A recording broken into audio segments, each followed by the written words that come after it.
And we'll continue to wait here for a few minutes until we get a critical mass. Welcome to the Alternative Investing Club. Today is October the 4th, 2024. And today we have DLP Capital, who's going to be coming in and talking to us on the topic of credit, where credit is due.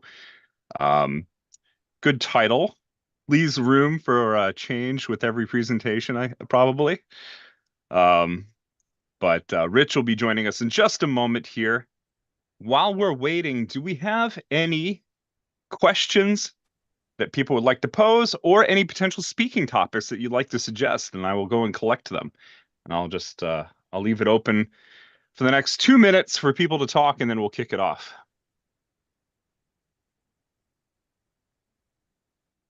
Hey Daniel, is this also another investment that's going to be part of the fund? Well, these people are actually our original first investment, and which we will be placing. We will be placing the fund's first investment next week. So right after this, I'm not sure if this is purely educational or if it's a cross-educational, but DLP Capital is a club fund speaker, and so I brought them in. They're going to speak on a little different topic than we had last time. So this is a club fund speaker, and the fund will be putting its first investment into DLP Capital next week, which I hope you are able to join the fund and participate in that.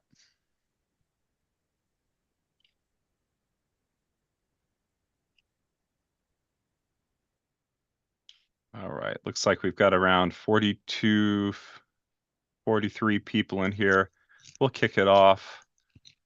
And Dennis is well represented. Let's start off with Than waking last week. everybody up. Could you put into the chat what city or what state you are joining us from? It's usually Hillsboro. Dennis, good. Dennis, we got to get together for coffee sometime if you're right here in Hillsboro. AA. Where's AA? Hmm. AZ. Arkansas? No. What would AA be? I think it was a typo AZ. for Oh, I see. Arizona. Okay. Typo. All right. We just crossed 50, so let's kick it off. Welcome again to the Alternative Investing Club. You all know me. My name's Daniel Homland. For those of you who are viewing this later, welcome to the group. This is October 4th, 2024. And we're going to start off with just a couple of announcements, and then I'll turn it over to Rich from DLP Capital. And the first one is that the Alternative Investing Fund is now open for all club members and for people that are accredited who aren't club members.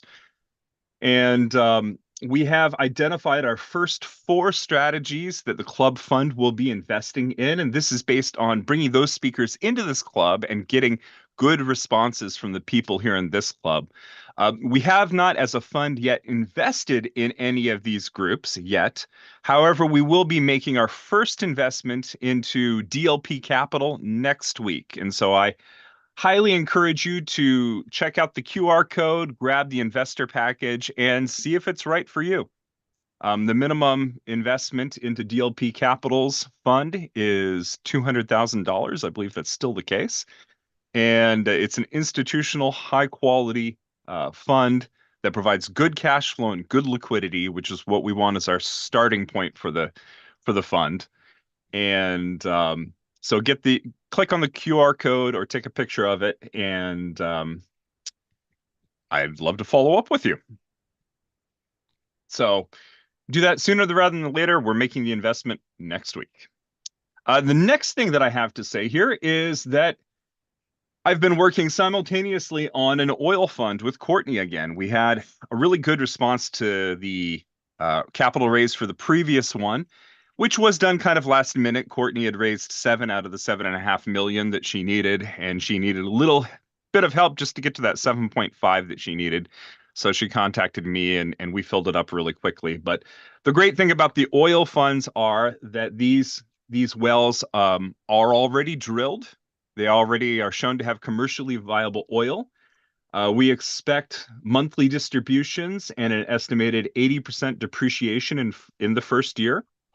And in both of the oil deals that we've done so far, we're estimating that we will return 100% of the invested capital within a 16 to 18 month period.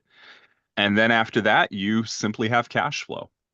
So it's a really good way, especially if your income is, in flux. It's an income heavy fund, gives you great tax benefits, and you can use those tax benefits to offset your W-2 income or your capital gains income. So if you've got, not Intel stock, but maybe Nvidia stock, and you sold it and you wanted some way of offsetting those taxes, this is a potential way of doing that. This is a way of doing that. And then lastly, is Ryan Olson on the line here? Yeah, I'm here. I'm showing up as Dennis because I joined through the Intel link. So we're all showing up as Dennis's apparently. Yep. Thank you very much, Ryan, for It's the actual Dennis. I think it's kind of funny, to be honest. But thank you very, very much for covering for me yesterday. I'll let the group here know what was going on with me, because I don't miss a lot of these clubs. So last week we were actually, my younger brother unexpectedly passed away in his sleep at age 43 from a brain aneurysm. So we were celebrating his life, and I flew out to Missouri to bury him in our family's where our family has been buried in the past. So thank you, Ryan, for covering for me. And it was a brutal weekend. It was bad things happen in threes, and we pretty much had a sad country music song going on. On the way to the airport, we were hit by a 20-year-old drunk driver, and they totaled our family van. Oh, And no. then 1 hour before the funeral, I got a call from my father-in-law, and I found out that our family dog had to be put down. So it was a rough weekend, but I'm glad to be here. I've taken a little time off, and I had a really good time with family and just a good celebration of my brother's life. So just to let you know where I am and what's going on with me. But we also have I'm hitting the ground running in raising funds for the Alternative Investing Club Fund, as well as the oil deal. Both of those are great deals, and they're going to fill up soon. So with that, thank you, Ryan, and I will turn it over to Rich. All right. Good afternoon, everyone. And first and foremost, Daniel, thank you for having me. My sincerest condolences. We'll definitely keep Matthew, you and your family in our prayers. I'll go ahead and share screen if that's okay with you. And again, open it up to the group just so everyone is aware. We'd welcome any questions throughout while we're chatting. Just feel free to interrupt me. And if you don't get me, just interrupt me again. We'll make sure we answer all questions as we go. And then we'll provide some time at the end to ask more questions and kind of recap on some of the stuff we talk about. So really what we're going to talk about here, and I love our title, Give Credit or Credit Where Credit is Due, which is really kind of a little bit of insights into the private credit world, again, which is one of the largest growing asset and sectors in the market of alternatives. This is our disclaimer. Again, we are fund managers. We are not soliciting for our funds. Daniel already put out what he has going on through his fund. Our minimums, as you'll see later, are higher, $200,000 for accredited investors. However, you can get into the fund with Daniel at $25,000 minimum. So a little bit about me. I joined DLP a little over 5 years ago. I'm the managing director of Structured Finance and Capital Partners. Fancy way to say I raise a lot of debt and equity for the company. So I did spend 30 years in structured finance, capital markets, all in the mortgage industry and real estate. So have a pretty extensive credit background. Again, most of those years were with two large public mortgage servicing companies, both non-bank, which meant there weren't any deposits. We required a lot of capital to fund those businesses, grew both of them to over 600 billion of mortgage servicing rights. Each of them managed over 7 billion of financing facilities across many different lenders, have extensive relationships, continue to do that today with a lot of the same folks that I did business with many moons ago, just they might be in a different shop today. And again, from a standpoint of just all the different asset classes that we finance, mortgage servicing rights, servicing advances, HECM buyouts, I mean, all kinds of stuff, securitized all kinds of assets. So really had a great career. And it all started early on in New York. I was at Deloitte & Touche. Didn't really do any typical audits that you would normally find in an accounting firm. I was in a specialized group called CMOs. All I did was reverse engineer securitization structures. Did it in the days way before Excel, even before Lotus. If any of you are old enough to know, again, this was the days of Symphony and reverse engineering and spreadsheets, bond modeling. So a lot of great experience there that propelled my career in structured finance. But enough about me. Love to introduce, at least through the slides here, our founder and CEO, Don Wenner. He founded the company back in 2006. He was 21 years old, right out of college. So if you do the math, yes, he is only 39 years old, self-made billionaire, has done extremely well in the real estate industry. He has now grown our company, DLP, over 50% every year and has put us on the Inc. 5000 fastest growing companies for 12 consecutive years. So you can appreciate what that means. Most companies that make the list once aren't even around in 5 years. They're more likely to go out of business than to make the list a second time. But he's done, over 10 billion of transactions, closer to 11 billion now. Again, that's been mostly in acquisitions and development of real estate. But for the first time, we've actually surpassed our real estate assets under management with the credit side of the business on the lending side. So again, we are now doing more credit work, which is what the topic for today is going to be. And it is becoming a greater, as you'll see, greater asset class in the market. Don's also written 2 books on building an elite organization and building an elite career, which, again, we can help make available to you. If you have any interest, just let Daniel know and we'll get those to you.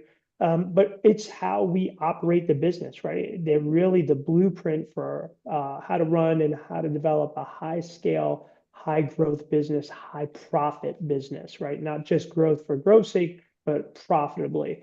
And again, that operating system we make available to others. We help others implement it.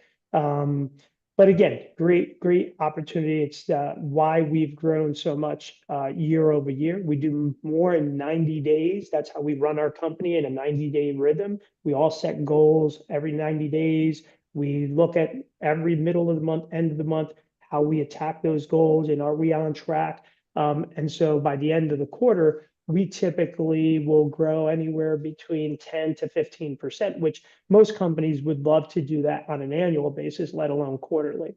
But Don is not just all business. He's a great mentor to me. He's a great family guy. Again, here is his lovely wife, Carla, his 3 sons, Donnie, Alex, and Jake. Jake is now 3, which I can't believe. He adopted him 3 years ago. And again, he spends a great deal amount of time. We actually played basketball this morning at 6:30 a.m. Donnie did play with us. He was on our team.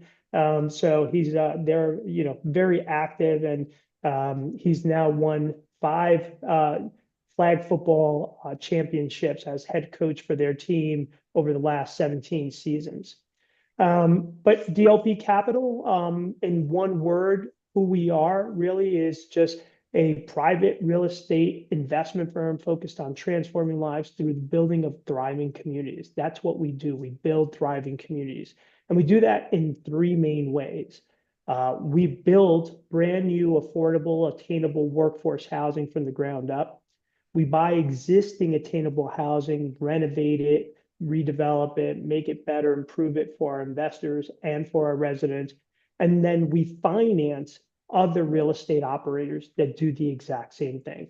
That has helped us now, grow the business to where we're generating over 500 million of annual revenue. We did 487 in 2023. We have over 5 billion of assets under management, and we're nearing 1.4 billion in equity under management now. And again, all of that is done vertically integrated throughout the entire organization. So we manage all the different processes. So we not only acquire property, we do all the development, construction, portfolio management, asset management, property management, again, run all the capital markets, which I run through our team. And then we have our investment funds management, which if you look at our flywheel, really starts with our investors investing in all of our funds. And then we deploy that to, again, build thriving communities through those three ways that I mentioned. Today, we service over 3,200 families, which, it's hard to believe. Just in 2020, we hit our 1 billion of assets under management and 1,000th investor. Now we're over 5 billion, close to 6 billion of assets under management, and we have 3,200 families that we work with. More than 50% of our investors are invested across multiple funds. We have 4 different funds that we offer, 2 equity funds, 2 credit funds. We're solely going to be talking about the credit funds today, but if you're interested in learning more, reach out to Daniel or myself, and we're happy to talk to you more about the other funds as well. And one of the most interesting statistics that I personally love is that over 70% of all of our capital comes from existing investors adding to their positions. And I can measure that for the last 3 years, the last 3 months. The number fluctuates a couple of percents up and down, but it's always around 70%, which hopefully means, we're doing something right. And the other 30% really comes from referrals. A lot of the same investors that are working with us today are putting us in touch with their family, their friends, their colleagues that they work with through investment clubs like this, and just sharing the good news. And again, has helped us continue to grow that base. I know many of you are out west in California. I saw from the chat box, Phoenix, Arizona. We primarily operate the business in the Southeast and the Sun Belt, with the 2 biggest states that we invest in as Texas and Florida. And that's primarily because 60% of the country's growth is in those 2 states. So as you see that population growth, job growth, income growth, right? That's where we're building attainable workforce housing, because that's where the greatest need and demand is. So getting into the topic, I'll pause for a second. Any questions on DLP, who we are or what we do, before we dive into private credit specifically? We don't have any questions in the chat. And if you do have questions, feel free to throw them into the chat window and we'll get to them. Excellent. Sounds good. I appreciate you monitoring that, Daniel. So we'll keep going. So again, when you think of private credit, right? Again, most of us know the debt side of the business is very different from the equity side. But again, you kind of have to look at what that capital stack looks like, right? So in many cases, and if you look at like our funds, our DLP lending fund, which is the primary fund that Daniel is looking at, is a senior secured debt fund, right? So it's at the bottom of the capital stack, meaning it's first in priority for credit in terms of repayment. It's also last to take any losses, right? Simple way to look at it from a modeling standpoint. The mezzanine debt, right, is your typical subordinate debt. And we've seen a ton of that coming into the markets, particularly in the last 2 years. In many cases, you'll hear it termed as rescue capital, because again, a lot of operators out there who have found themselves in need of refinancing coming up on maturities have been over levered. And so when they go to refinance, right, they don't have, they can't get the same amount of debt on the same property as they did previously. So in order to bridge and not come in with additional equity, many of them have been filling that with that rescue capital, that mezzanine debt or preferred equity. Either or, they're very synonymous, just in priority, again, equity versus debt. And then you have common equity above it. And then again, one of the things you'll see, right, and we'll kind of go through it when we talk about DLP funds, right? We always have common equity even behind our equity. So even the equity funds that we have are common equity, but we have what I'll call preferred common, meaning there's additional common behind the equity that we have in the funds. And then there are different types of private credit, right? I mean, everything from venture capital and venture debt funds, which, again, are shorter maturity type funds, 1 to 4 year, but mostly VC type firms funding new startup type businesses. Again, we talked about the subordinate debt in the form of mezz and preferred equity. And then you have asset-backed loans, right? Which again, you see a lot of, not just in real estate, but all other asset classes, inventory, receivables. And that's where the securitization markets primarily work, right? And they play is typically going to be in the asset-backed loan space. And then you have your specialty loans, which are more niche products for, aircraft, railroads, and other types of lending.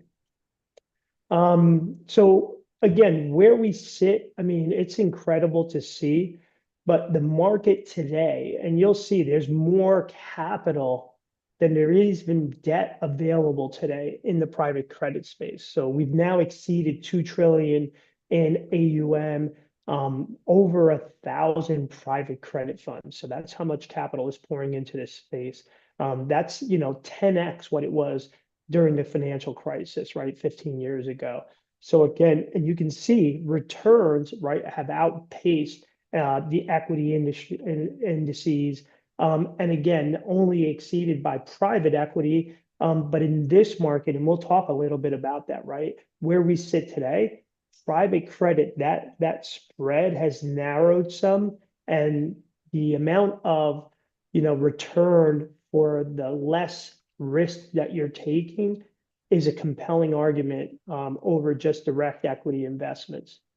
So characteristics, right? When you're talking about the type of characteristics these have, right? Typically, you're going to have recurring income that comes from the mortgage payments, from interest payments, from fees, and in some cases, some funds may have prepayment penalties that go through. We don't have prepayment penalties on our loans, but there are funds out there that do. And again, the returns are not correlated with that of public equities. And that's been one of the biggest drivers of the growth in AUM in this space. People fleeing away, looking for something a little more consistent, something that's not as volatile. And again, even though some say you might have some potential illiquidity premium, right, in the credit space, the reality is that you still have pretty good liquidity. And we'll talk about like the DLP funds that we have 90-day liquidity. You can get out of our funds anytime with 90 days notice. Now, not all funds are created equal, not all are the same. So again, there is a little bit of illiquidity premium in this space.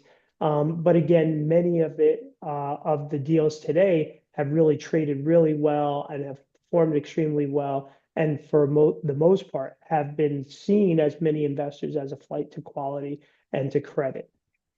So again, what are private credit funds in real estate, right? When you look at it, typically we went through that capital stack, and we'll go through that again one more time, right? You're going to always have your debt, which you could have direct senior secured debt where you have actual first lien title to the property. And then you have, your sub debt where you may have a first lien before you, and then you're next in line, pref equity, and then that common equity, right? Which will be the last piece that you'll see at the top of the stack. And then again, looking at the differences between what we call, real estate deals or syndications, as many of you would know them, right? There's a huge difference between that and real estate funds, right? First and foremost, you're talking about, and I'll start with the syndication side, right? You're talking about a single asset, a single property, which means you're taking a ton of risk that that property is either going to perform really well or, unfortunately, and we've seen this all too many times, it may not do well at all. In fact, you may lose your entire investment.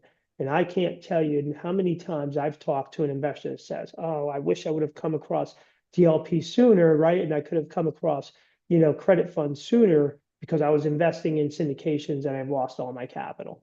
You see a lot of them will also ask for capital calls, require more investment to make debt payments, to do different things, to just bridge, trying to keep that project alive, which sometimes you got to wonder, are you just pouring, good money after bad?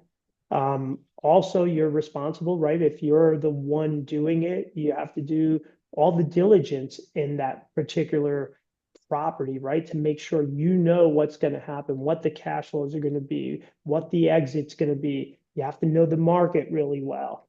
And if you want diversification, right, you're going to have to invest in a lot of different individual deals, which again, not only requires a significant amount of capital, but also takes on a just tremendous and humongous amount of risk, right? So compare that now to real estate funds, right? The credit funds, where first and foremost, you have diversification, right? You have multiple loans across a wide array of deals. You have geographic distribution in multiple states, so you're not exposed to any one particular area. And again, you can not only diversify, but you can get really good returns and really good cash flow from those properties and from those loans by just investing through the credit funds and investing in equity funds. Any kind of fund is going to give you a broader and more what I'll call consistent return profile over any syndication. So again, comparing kind of credit and equity funds a little bit, right? I mean, again, in most cases, folks would say you have a lower return and higher return in equity, and then you'll have, distribution wise, you might have more consistent distributions in the credit funds versus, equity funds may be a little less, but you can still get, regular distributions, just maybe a little more volatile in terms of the returns. They may not be as consistent as a credit fund would be. And again, return of capital, right? You're senior to that equity in a credit fund. That's one of the benefits of being in a credit fund. So if you're happy with, call it a high single digit, or in the case of like DLP credit funds, right? We have never returned less than 10% in any month annualized, right? An annualized return in any month, because we distribute all the cash monthly, less than 10%. So again, if you're happy with just getting double-digit returns without taking equity level risk, right? That's a great trade. And in fact, I'll say it for what it's worth, right? If you look at 2023, I will guarantee you that almost all credit funds did better than most real estate equity funds. In fact, our DLP housing fund did about 10.01% last year. So it hit its return target. We've never missed a return target, but last year was, close. I mean, it was really close. Our credit funds did more than that last year, both the DLP lending fund and the DLP preferred credit fund, right? But when you look at other funds, that's DLP. We're audited by Cohen Resnick, and Cohen Resnick said that out of all of the hundreds of different fund managers that they audit, DLP was the only one with a positive net asset valuation. So again, we eked it out. We did the hard work to, increase the rents and the NOI and make sure that we're continuing to improve the properties, generate real cash flow, and improve the operation so that we created value, right? Which is why we had a positive net asset valuation. But it was really hard.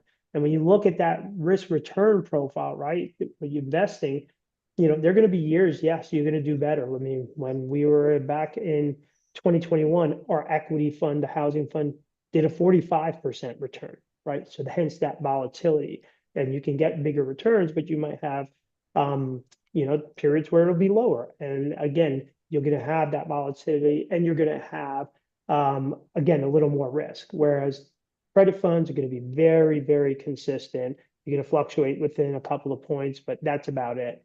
And again, part of that is you're going to be capped, right? There's only so much interest you can charge borrowers. So there's a natural ceiling in credit funds that you don't have in equity funds. But again, typically the hold period is going to be shorter than in an equity fund. And then the tax reporting is going to be different, right? As a 1099 DIV for credit funds, you don't get the same tax benefits that you would from depreciation and other tax benefits in an equity fund. However, our DLP credit funds have, since they're private REITs, they do offer you the ability to take a 20% tax rate deduction through the QBI deduction. So that's the 199A. If you look up the rule 199A, QBI, qualified business income deduction, you could take a 20% tax rate deduction on the credit funds. So this is the chart that I was mentioning earlier. So again, you could see, from low to high in terms of the risk and return profile, and how our funds, right, the 4 funds that we offer, where they participate. So again, that housing fund and building communities fund are there in a common but preferred common sort of equity position. There's always going to be more equity behind it. Same with our second lien and mezz debt preferred credit fund, and with our DLP lending fund, which is all first lien assets. So it's kind of interesting. This chart here will show you why it makes sense to invest in real estate credit funds, right? When you look at even against other types of debt, right? When you look at BBB investment grade corporate bonds, right? The spread, the risk that you're taking on a, call it credit fund, isn't going to be much more than if you would an investment grade BBB bond, but you're going to get a premium for that credit spread, which makes it very compelling. And again, that's why you see, again, the growth in the AUM that's really kind of outpaced the market. You can see that there's a lot of dry powder still. And again, 2023 and 2024 have shaped up to be even bigger years. And again, when you look at the cap rates versus interest rates, right? Again, over the last 2 years, you can see that purchasing real estate today and getting especially into the credit side of it, you can get some really, really conservative valuations because of the higher cap rates, because of the higher interest rates. So you're able to lend against the same assets you were lending against, 2-3 years ago, at much lower rates and, again, at potentially higher LTVs. So the risk return profile has only improved in the marketplace. So again, what sets real estate credit funds apart, right, in terms of strategy? First and foremost, you're making loans against real estate, right? You have hard assets, so it's a lot more security for lender versus, other bond strategies and other debt strategies. Again, real estate valuations we just talked about, right, are a great place. They're a place where the value and you're lending against and where you're getting that risk return, right?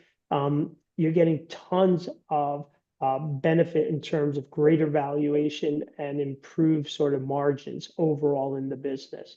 And for us, again, we think that there's only tailwinds in this market for us, because if you look, the loans we make are fixed rate loans. So as the cost of our debt goes down, right? That margin is going to increase, which is going to be, translate into higher returns for you, the investors. Then again, these are just, you have great cash flows from the generation, right? These are rent producing, income producing assets, highly dependable, very consistent, and particularly in the space that we operate in, right? Affordable housing. This is not a luxury, right? Housing in and of itself is a necessary asset, right? Everybody needs housing, whether it's rental or single family home, which again, the cost has skyrocketed. When you look at the cost of owning a home has only increased, and it's been multiples that it's gone up. And the cost of rent has also gone up just year over year, 14%. So again, you're going to see that there's going to be the likelihood of there always consistent demand. And I'll give you a good example. In 2020, during COVID, our occupancy was running around 97%. And I don't have to tell you what happened with office, what happened with hospitality, right? Like all these other asset classes that just got decimated during COVID, right? Our occupancy went from 97 to 94% during COVID, and that was mostly due to moratoriums on evictions. So again, high demand, high profit, going to continue to perform extremely well. So the pros of investing in real estate credit funds, right? Again, we talked about them, that consistent cash flow, having collateralized loans, being able to take a senior secured lien on the assets. And in many cases like DLP, we'll get guarantees from the borrower on top of that. So again, you're getting a ton of credit. Sometimes we'll even take additional collateral on top of the property itself. But mainly you're going to get a lot of diversification and a lot of geographic distribution. The downside, well, you might take slightly lower returns than equity funds, right? And that all is timing dependent and market dependent. So last year, right, the credit funds actually outperformed equity funds.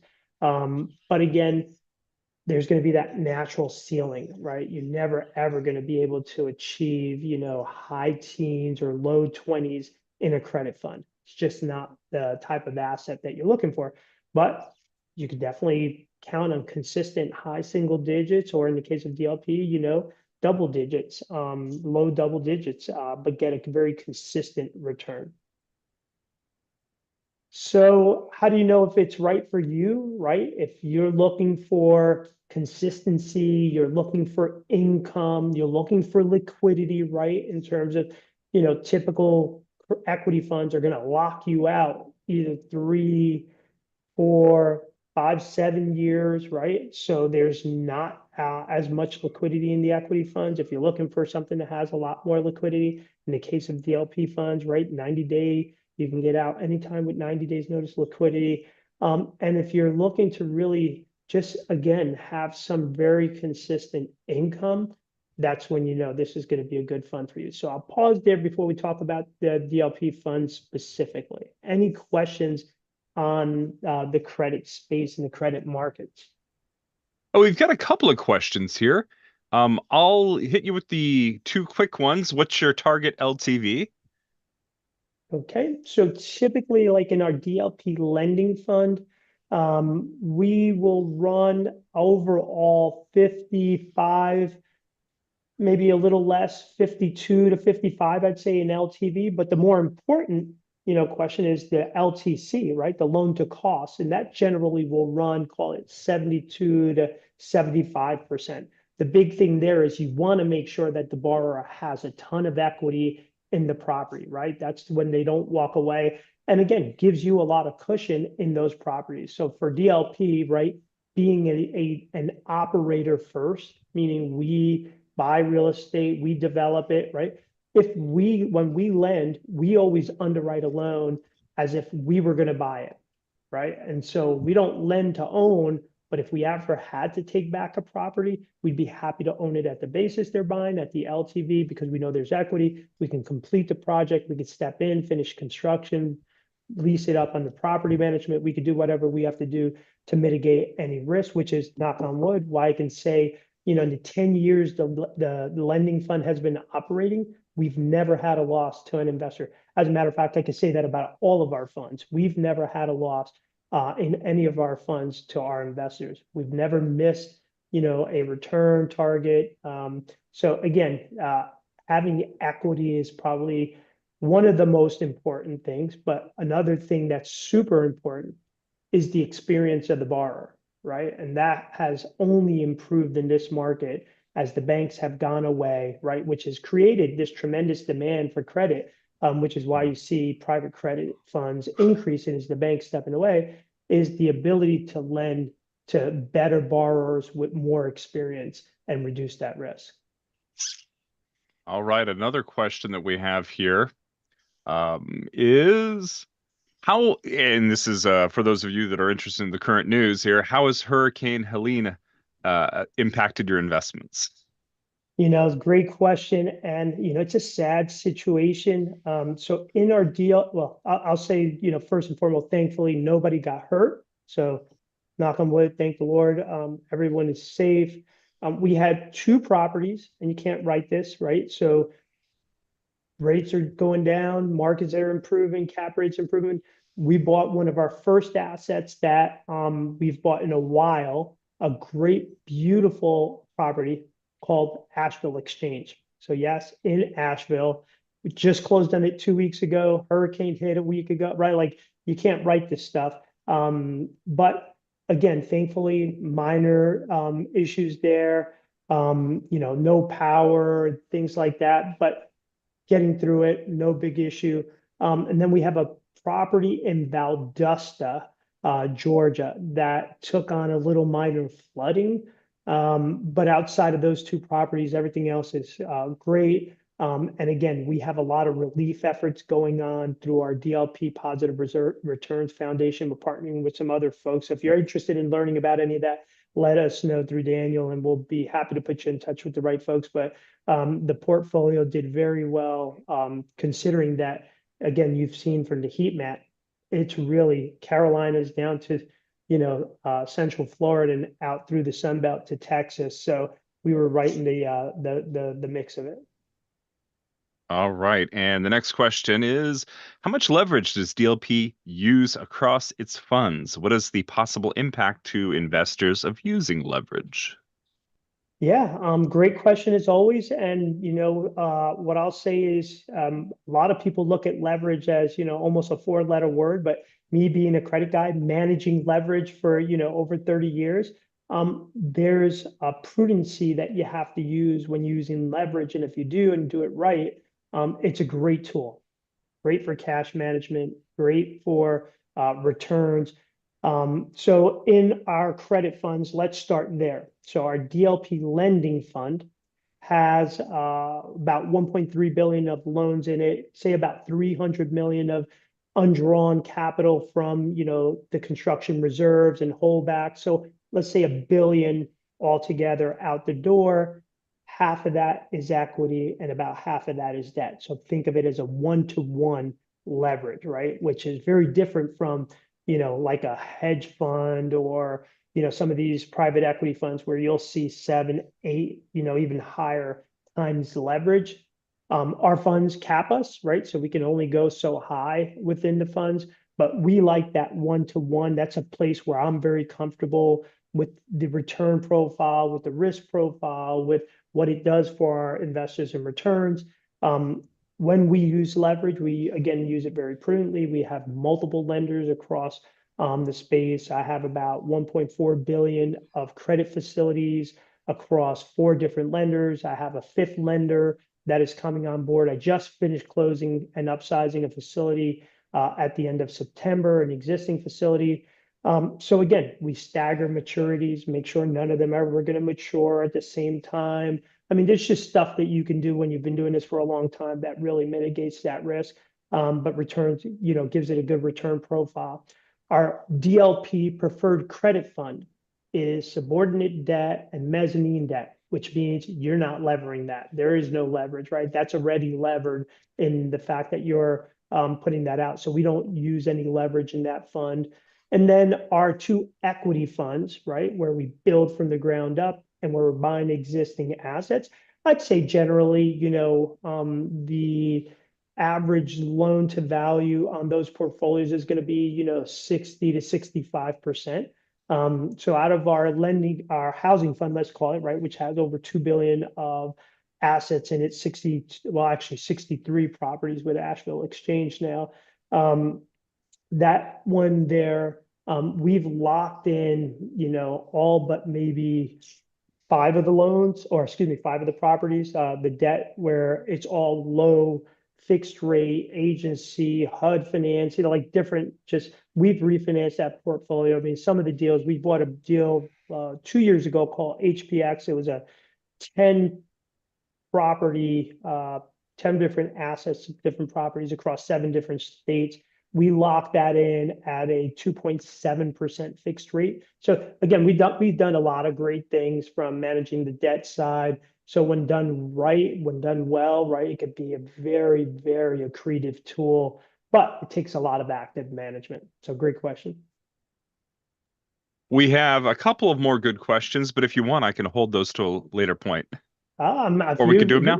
I'll take your lead, All Daniel, right. so we can keep going. Here's a quick one. How long do you have to hold the credit funds?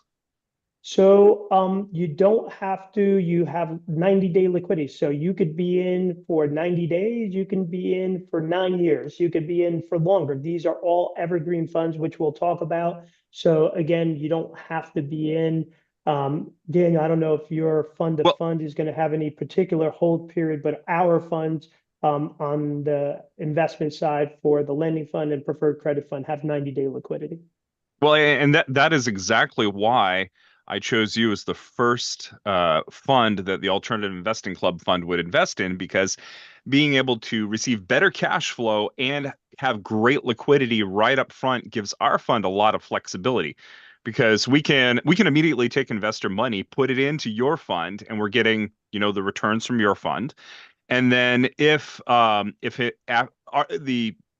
Alternative Investing Club Fund has a 3-year hold, which is better than a lot of syndications that are 4 to 6.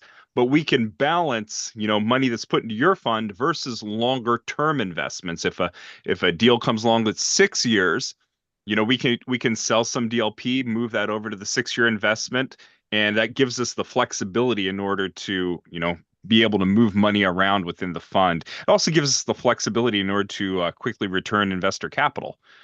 Which is obviously a great feature as well. That's exactly right. So the liquidity of your fund was very attractive for me. Yeah. So to that point, I'll make one other comment. Again, the loans we're making in these funds are very short-term bridge loans, 6 to 36 months. So when you think of the velocity, right, our average loan pays off in 12 months. I mean, we get 20% of our capital in that fund returned every quarter. So there's a significant amount of liquidity that comes that gets redeployed, which is one of the beauties of being in an evergreen fund, right? Is that you can continue to keep your money in there. We continue to reinvest it, but there's a ton of capital that gets recycled, but is available to make redemptions when requested. All right, we're getting more questions in now too, and they're all kind of quick questions. Thankfully, it's what is the percentage of your capital that's held from institutional investors? So today it's less than 10%, mostly families, family offices, and when we talk institutions for DLP, it's mainly going to be registered investment advisors where my relationship is with the advisor, but he has 10, 30 different of their clients investing in our funds. So again, that's the way we've done it. We really haven't targeted any of the, call it the CalPERS or the big, pension funds or endowments. Not that we won't ever do that, but right now our focus has always been primarily on the high net worth, ultra high net worth individual. And then now we've been migrating, working more and more with registered investment advisors, and that will continue to increase over 2024 here in this fourth quarter, and then 2025. We've done a lot of work to structure and get our iCapital set up, get fact right reports, a lot of diligence, all the things that the institutions are looking for So great And question. another question here. Do you have an independent financial audit? We do. So we are audited by Cohen Resnick, and I will tell you that's one of the most important things you'll want to look at in any fund you're investing in, right? Is we are audited by Cohen Resnick. All of our funds, we make those funds available every year. So again, transparency, reporting. That's also how the valuation is calculated, like in our equity funds. So like in our housing fund, we get a brand new appraisal on all our underlying properties, and then that goes to Cohen Resnick. They have a real estate group that goes through all of that, and they help set that valuation. All right. I'll let you continue for a little bit here. All right, we'll keep going then. And So just keep in mind, sorry to say this, we have 8 minutes left in our meeting. So I don't that's know beautiful. where Yeah, you no, are in your presentation. almost done. So again, Okay. we're just going to talk a little bit about our funds, right? A couple of the big features that you should consider is these are evergreen funds, right? Like I said, you can stay in these funds, continue to maximize your timing within them. You can be in there for, 10, 20 years if you want to be. But the most important thing is it gives you the freedom to be able to decide when you want to take your capital back, right? And allocate that and align it with your tax efficiency. Also, it prevents us ever being in a position where we have to sell assets in an inopportune time, right? So that's the beauty of the funds. We've had 10 different funds now over the last 12 years. A lot of this we've talked about, right? Over 5 billion in assets under management, close to 1.4 billion of equity. We've never missed a fixed or preferred return target ever.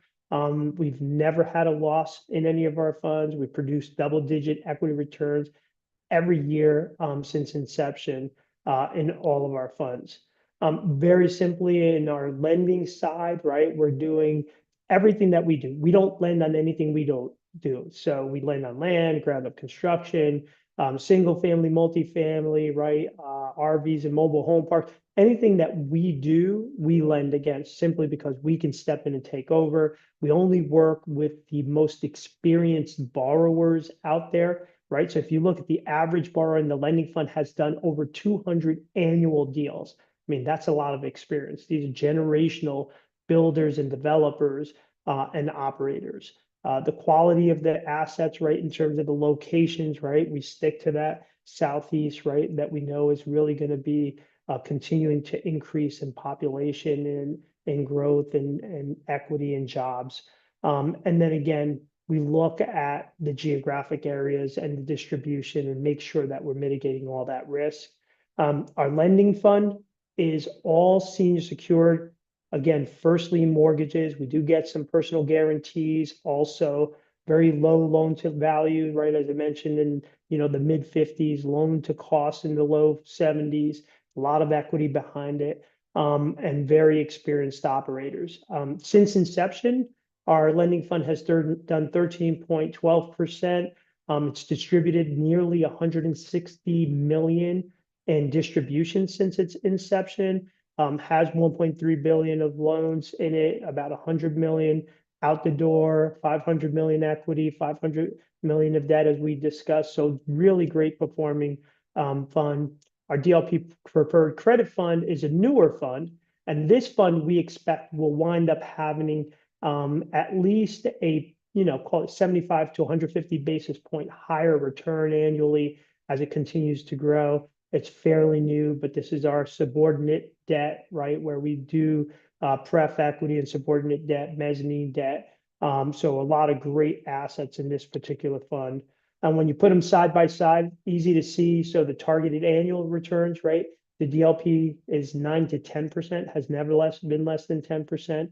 Preferred Credit Fund, again, 10 to 11, has achieved that targeted return as well, exceeded it, right, over 11%. All of our funds, and this is very important, all of our funds pay a preferred return to investors before we earn our management fee. So we have a standard 2 and 20 model, 2% management fee, and then a 20% promote that we get. 80% goes to investors after that, but 8% and 9% preferred returns. So again, if we don't hit at least a 9% preferred return, we don't get paid, right? All distributions are made monthly. with 90-day notice on redemptions. Again, 1099 DIV, our investment minimum is 200,000, but you could get into again the fund with Alternative Investment Club at 25,000. So, Daniel, I'll turn it back to you for any final questions, my friend.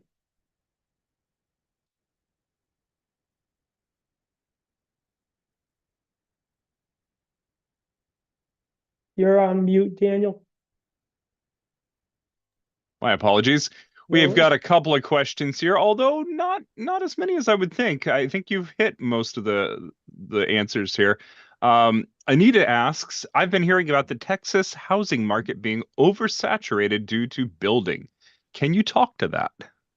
Absolutely. Yeah. And Nita's right. I mean, there are specific markets. Houston is a good example. There are specific markets that have been oversaturated. And it is what it is, right? That will reverse itself simply because there is such a need, right? Most of the saturation has come in what I'll call the luxury market, right? Which again, is very different, and I can't stress enough, very different from the attainable workforce housing space, right? I don't care what market you go to. You can go to any of the markets that we talked about, right? In California, in Oregon, and Arizona. You can come to Texas. You can go to Florida. You can go anywhere you want. And there's going to be an undersupply. I mean, it's one of the biggest things you'll see in our political landscape, right? That they're talking about. It's there's just not enough attainable workforce housing. So yes, while there is a saturation, it's a very different market from what we invest in. So great question, Anita. Thank you. Jack is asking, how does DLP keep its occupancy rate so high? What's the normal turnover for tenants? A lot of hard work. I'll say, well, we do things, and again, for another day, maybe another webinar, we can talk about building thriving communities and what we do, all right? Because there's a lot of effort that goes into how we build thriving communities. One of the things is, the average turnover in an apartment is typically going to be 13 months, right? We look and we put our tenants into 2-year leases. So we start there, very different from the typical, 12-month lease that most landlords do. The other thing we look at is what we're really striving for is for our residents to be with us for over 8 years. And that comes in the form of not just, low rents, right? It's amazing. People say, if you make rents affordable, guess what? People pay their rent, right? And that's a big difference. And it's not rocket science, but it's true, right? So how do you keep that occupancy high? Keep them happy, give them enrichment programs, create community. That's again a whole nother topic, but creating community is more than just giving them a good place to live. It's giving them financial literacy. It's helping them have, right? We always talk about if a resident had an emergency in the middle of the night, can they actually go next door and knock on their neighbor's door and say, hey, can you watch my kid? Will you take care of my dog? In many cases, it's no, right? I mean, we've gone from a place where the average American had 3 friends. Today, it's 1.5. So it's amazing that, we're losing touch with each other, but that's what we're trying to bring back, building that community, which helps keep the stickiness, prevents all the trash outs, turnover, a lot of the things, hence why we can create more value and keep that stickiness. And so thank you, Jack. All right, Rich, we're at the top of the hour, so I'm going to invite everybody here to take themselves off of mute and thank Rich for coming in and speaking to the Alternative Investing Club today.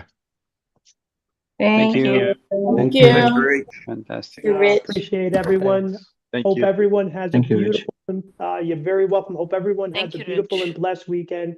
And Daniel, we'll be keeping you in our prayers. Thank you for having us. Thank you Thank so you. much. We will be here next week, Yeah. and I should have pulled up the speaker, but we'll have a fantastic speaker next week. I'll see you all then. Have a good one all.